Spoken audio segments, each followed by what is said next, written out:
En plein centre de l'Italie, au cœur de la chaîne des Apennins, le parc national des Abruzzes est un véritable sanctuaire pour la faune sauvage partout ailleurs en voie d'extinction. Créé en 1922, le parc a eu dès son origine pour vocation de sauver les espèces les plus menacées, notamment le loup des Apennins, le chamois et l'ours brun marsicain.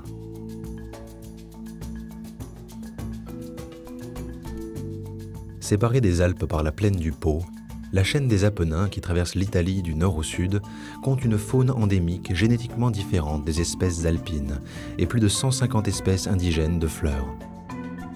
Vastes paysages montagneux où zones boisées alternent avec des parois rocheuses acérées, les Abruzzes sont une terre de bergers et de transhumance, où les hommes ont toujours vécu en harmonie avec la nature et la faune sauvage.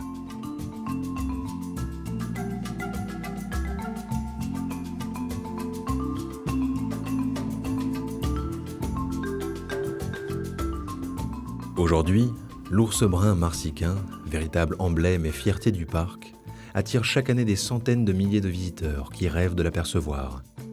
Et le parc a gardé sa vocation, celle de sauvegarder les espèces les plus fragiles, comme le chamois des Apennins. Considéré comme menacé d'extinction en 1996, le chamois des Apennins est désormais classé comme vulnérable, grâce aux immenses efforts réalisés par le parc pour le protéger. Roberta Latini, la zoologue du parc, arpente chaque semaine les sentiers abrupts de randonnée pour surveiller les populations de chamois qui vivent en haute altitude. Certains ont été munis de colliers émetteurs, ce qui permet de les localiser plus facilement grâce à la télémétrie. Il faut que tu diriges la télémétrie plutôt de ce côté.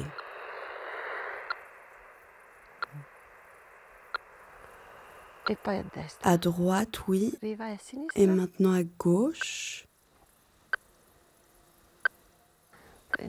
Le signal est plus fort ici. À droite de la roche? Sur le col Cavout, rien. 1, 2, 3, 4, 5.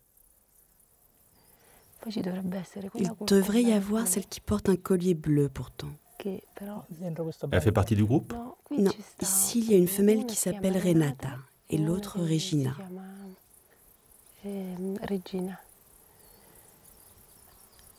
Celle-ci est solitaire. Celle qui a le collier bleu? En général, elle est plutôt là. Mais si elle est morte, il est possible qu'on perde totalement son signal. Regarde ici. Oui. Vérifions le signal. Aujourd'hui, elle est inquiète, car elle a reçu un signal qui pourrait signifier la mort d'une jeune femelle. C'est elle qu'elle cherche en priorité.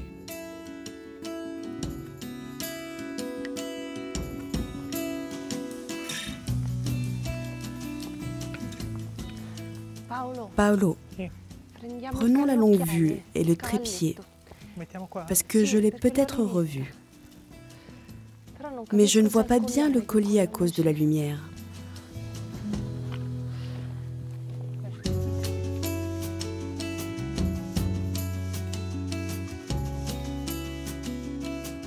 Au XIXe siècle, la chasse intensive a failli faire disparaître les chamois des Apennins. Il n'était plus qu'une trentaine au début du XXe siècle. Aujourd'hui, on en dénombre plus de 500 dans le parc national des Abruzzes. Une population encore restreinte, ce qui pose problème pour sa diversité génétique. C'est la raison pour laquelle Roberta s'intéresse plus particulièrement aux petits, symbole certes du renouveau des générations, mais aussi des individus les plus exposés aux prédateurs.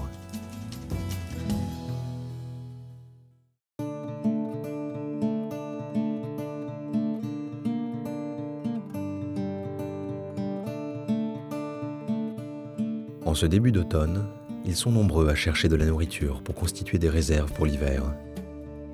Sandrino est un mâle adulte de 25 ans, dont le territoire s'étend sur près de 300 km.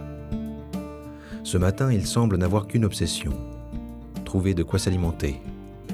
Omnivore, il raffole des baies, des fruits des bois, mais aussi des insectes, vers et larves, qu'il trouve en retournant les pierres. Bien que les végétaux constituent 80% de son alimentation, il n'a rien contre une bonne carcasse ou un jeune faon si l'occasion se présente.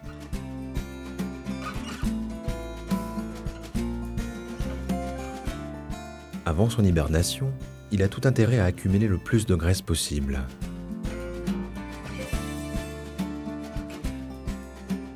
Il est rare qu'il s'attaque au troupeau, mais une fois encore, si une brebis s'aventure sur son territoire,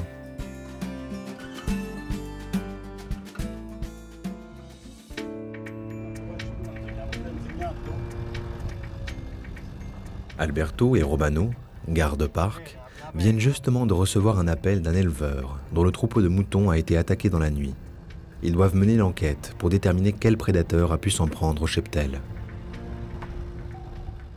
Hier soir, le berger s'en est rendu compte en rentrant. En contrôlant son troupeau, il s'est rendu compte qu'il manquait un animal.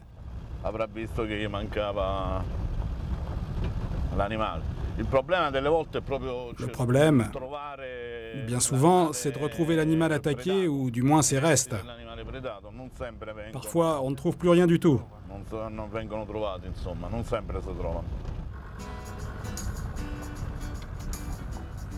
Bonjour Valentino. Alors, on va voir cet endroit où a eu lieu l'attaque?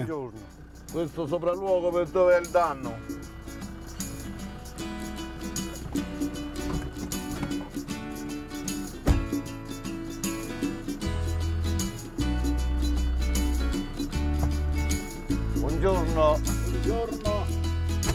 Andiamo, va. Allora possiamo andare? Che spero che riusciamo a vedere qualche traccia sul fango, insomma.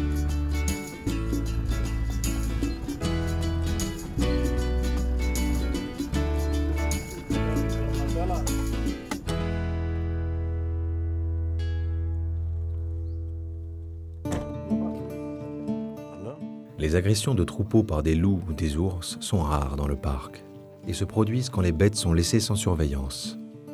Les ours en général n'attaquent qu'une seule bête pour s'en nourrir, tandis que les loups, par jeu ou instinct, sont capables de tuer plusieurs individus qu'ils ne dévorent pas forcément. A priori, un seul mouton a été égorgé. Il s'agirait donc d'une attaque d'ours, mais des vérifications s'imposent.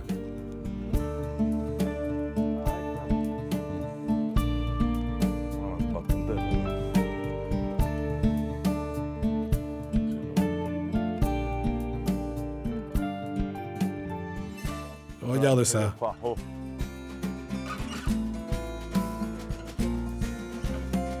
Le travail des gardes-parc consiste d'abord à observer attentivement la carcasse. Traces de crocs, taille des morsures, morceaux de chair dévorés. Autant d'indices qui permettent de déterminer quel animal a pu s'attaquer au mouton.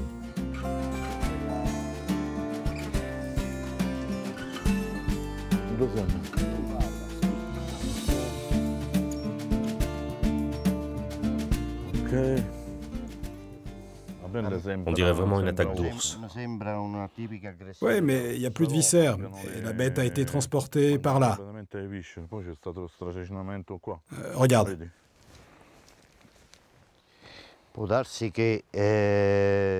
C'est possible que dans un deuxième temps, un loup soit intervenu à son tour et a emporté la bête. Moi, je dirais attaque de loup.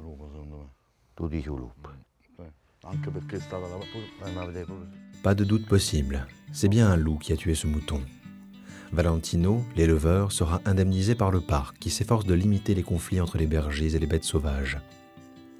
Mais parfois, excédés, les éleveurs tentent de se débarrasser des ours et des loups en les empoisonnant. C'est ainsi que Dacha, alors bébé loup, a été retrouvée à moitié morte dans un jardin après que sa mère a été empoisonnée. Recueillie par les humains et habituée à leur présence, elle n'a pas pu être relâchée dans la nature. Elle vit désormais dans une vaste réserve où la rejoint Bufera, jeune loup orphelin dont la mère a été tuée par une voiture. Entre Dacha et Bufera, le coup de foudre fut immédiat. Un événement extrêmement rare chez les animaux en captivité. De cet amour sont nés Alberto et Francesco.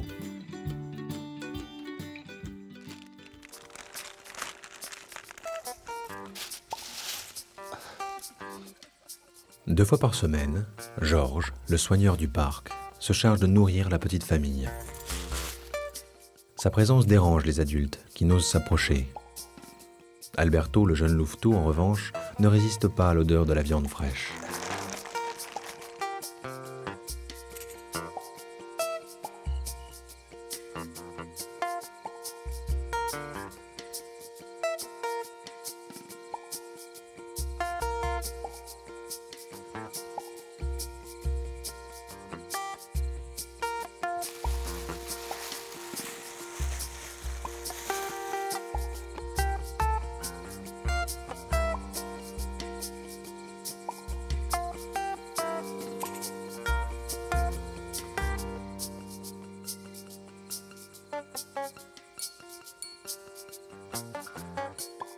Sa mère, Dacha, s'inquiète pour son petit. D'un naturel timide, les loups fuient les hommes et sortent dans la nature pendant la nuit, préférant se cacher dans les sous-bois en journée. Encore inconscient du danger que représente l'homme, Alberto repu va rejoindre sa mère, à qui il témoigne toute son affection.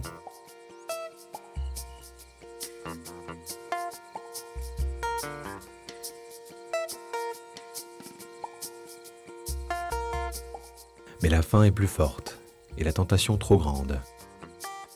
Malgré l'inquiétude de sa mère Dacha, Alberto s'aventure de nouveau près du soigneur.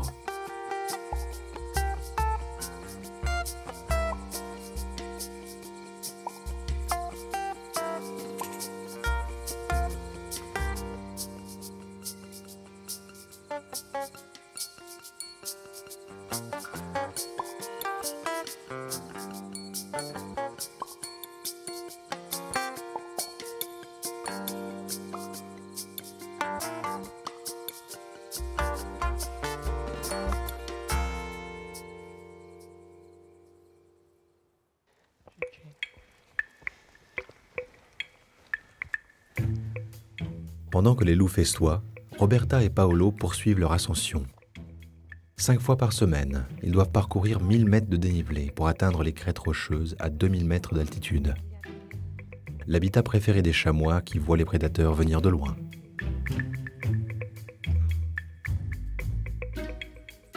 Un territoire qu'ils doivent désormais partager avec les cerfs. Réintroduits dans le parc, les cerfs ont tellement proliféré que leur population atteint désormais 2500 individus. Ils sont en compétition directe pour la nourriture avec les chamois. Serait-ce la raison pour laquelle Roberta n'en trouve que peu aujourd'hui ?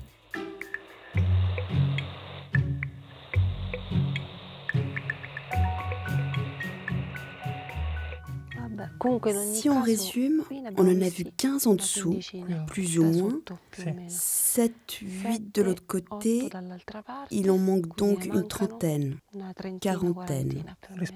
Par rapport à d'habitude, oui.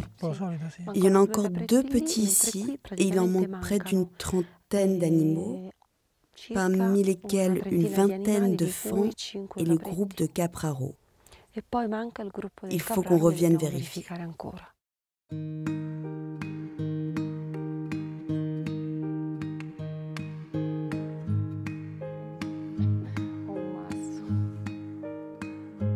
Pour Roberta, cette observation est à la fois décevante et inquiétante.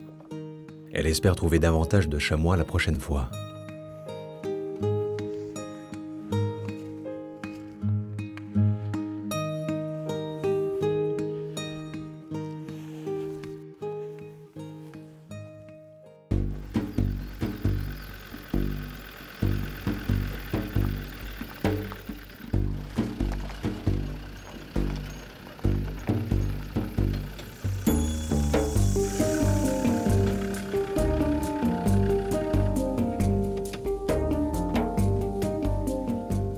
Dans la vallée, les gardes-parc poursuivent leur mission.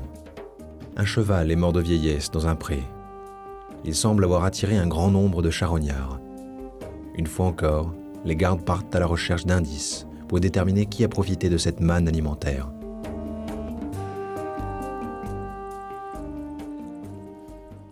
Oh, Romano, regarde, regarde. Un excrément d'ours. C'est des excréments d'ours. Il n'y a qu'à regarder la consistance. On va le récolter pour la recherche sur l'alimentation de l'animal. Des cerises? Oui, des cerises sauvages et des pommes sauvages aussi.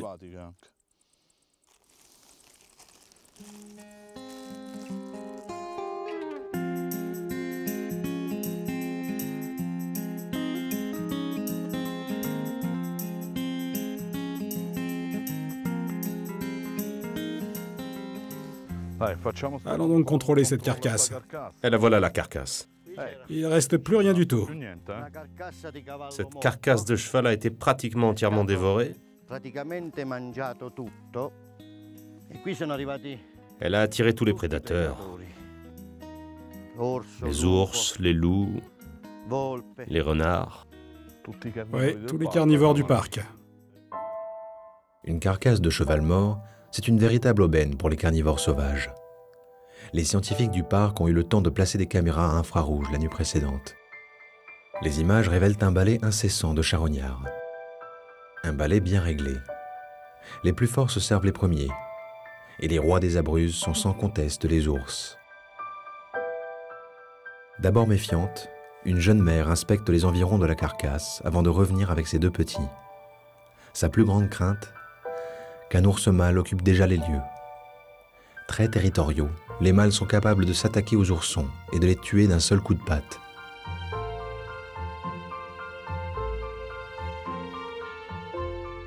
Ce n'est qu'une fois la famille ours partie qu'un loup ose à son tour occuper le terrain. Toujours vif et sur ses gardes, ce jeune mâle préfère dépecer un morceau de chair et l'emporter plus loin pour le déguster. Quant au renard, il a attendu que les ours et les loups se servent les premiers pour profiter à son tour de ce cheval mort.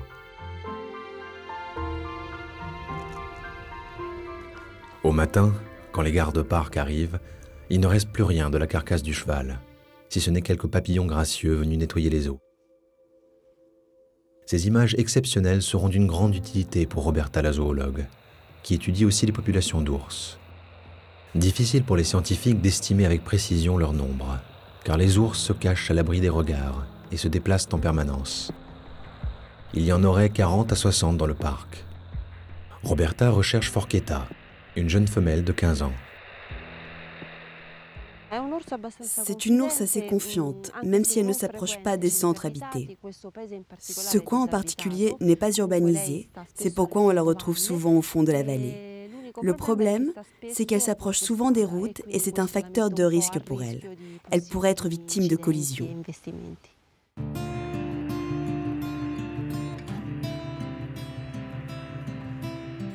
L'absence de signal ne signifie pas forcément que l'oursonne ne se trouve pas dans les environs. Une montagne ou un bois un peu dense peuvent brouiller les signaux. Rechercher un individu en particulier peut donc prendre des journées entières. Le travail de Roberta repose avant tout sur la patience. Une patience qui porte parfois ses fruits, car Forchetta n'est pas loin.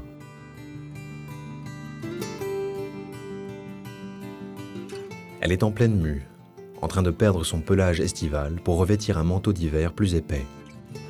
Effrayée par la présence d'un ours mâle dans les hauteurs, elle s'est aventurée dans les sous-bois de moindre altitude pour trouver de la nourriture en toute quiétude.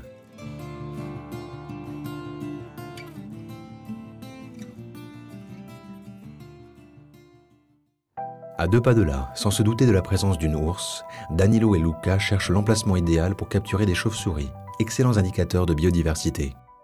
Qu'est-ce que tu en penses si on installe le filet ici? Ça me semble bien. Profitons de ce couloir de vol. Ok, je commence à déplier. Depuis 20 ans, Danilo et Luca étudient les populations de chauves-souris, qu'ils attrapent dans des filets. 24 des 34 espèces de chauves-souris présentes en Italie vivent dans les forêts des Abruzzes, où elles trouvent des insectes en quantité. La présence de nombreuses espèces de chauves-souris révèle un environnement sain. Cette forêt, composée de grands arbres âgés, est un terrain de recherche idéal pour les scientifiques. T'es prêt? On ouvre le filet. Les chauves-souris se cachent dans les anfractuosités des arbres le jour, mais sortent à la tombée de la nuit pour chasser. La soirée s'annonce longue pour les 2 scientifiques. Forchetta a, elle aussi, attendu que le soleil décline pour s'aventurer hors de sa tanière. Elle a besoin d'une grande quantité de nourriture si elle veut mettre bas cet hiver. Fécondée au printemps, durant la période des amours, l'embryon qu'elle porte ne se fixera dans son utérus que si elle dispose d'assez de réserves de graisse pour allaiter ses oursons. S'il le faut, elle n'hésitera pas à s'attaquer au bétail, formidable source de protéines.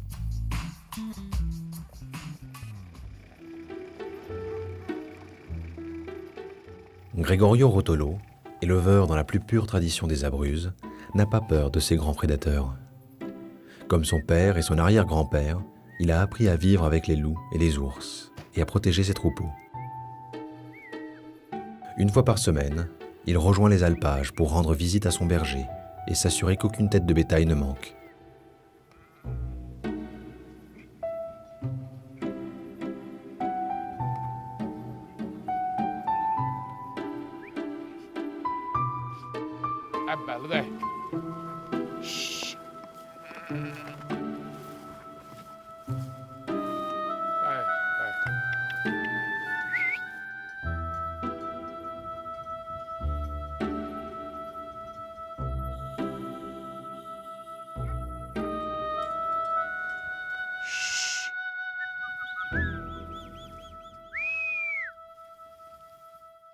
Falik! Falik, comment ça va? Ouais, tout va bien. Tout va bien? Ouais, tout va bien maintenant. Et les loups? Rien? Ils dorment? Hein? Tu peux être tranquille, hein? Allez, dors sur tes deux oreilles. J'en ai vu un ici de loup. Et un là aussi. Et là.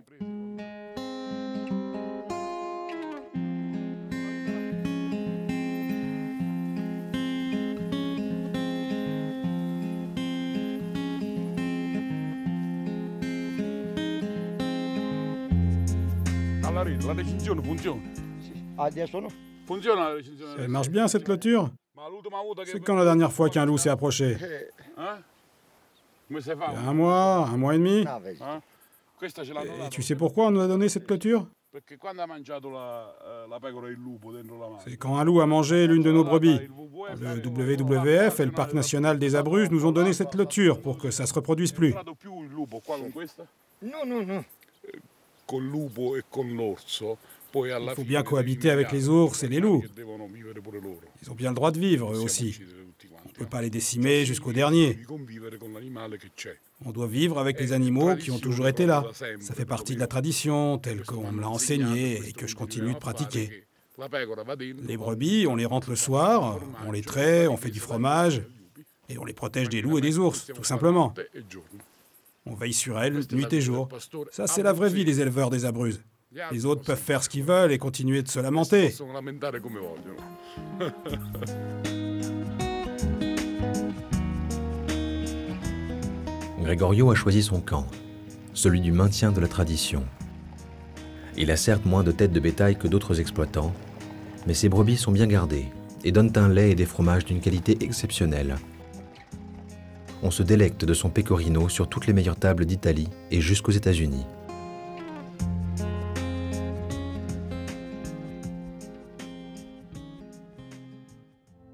La nuit tombe sur les Abruzzes.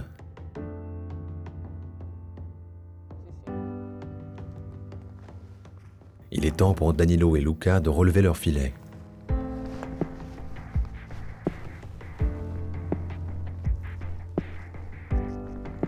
E voilà.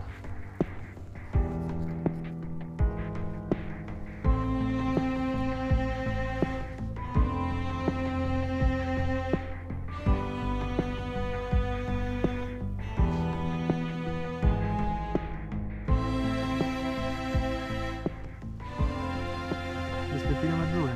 Sì. Myotis Myotis myotis.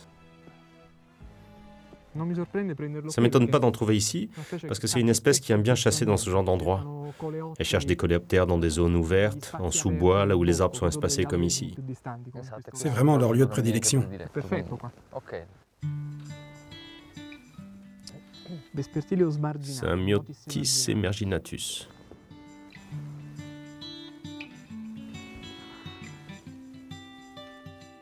Ed è un Un maschio. mâle reproducteur. C'est la saison. Ormai siamo in stagione.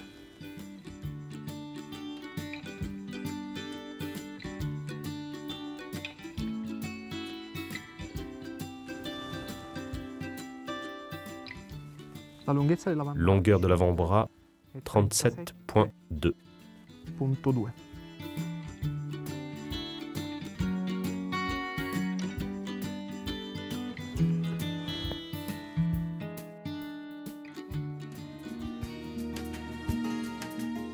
Avant que l'hiver ne recouvre les Abruzzes d'un épais manteau de neige, rendant les sommets inaccessibles, scientifiques et gardes-parcs auront encore beaucoup de travail sur le terrain pour mieux connaître et protéger la faune sauvage. Le parc des Abruzzes, qui sera bientôt centenaire, a permis de sauver de l'abattage 2 millions d'arbres, de préserver des espèces rares et de revaloriser toute la région, qui a retrouvé une activité économique autour du tourisme vert, sauvant les villages de l'abandon. C'est pourquoi ici, on ne crie jamais au loup, mais l'on souhaite de tout son cœur qu'il peuple encore longtemps les Apennins.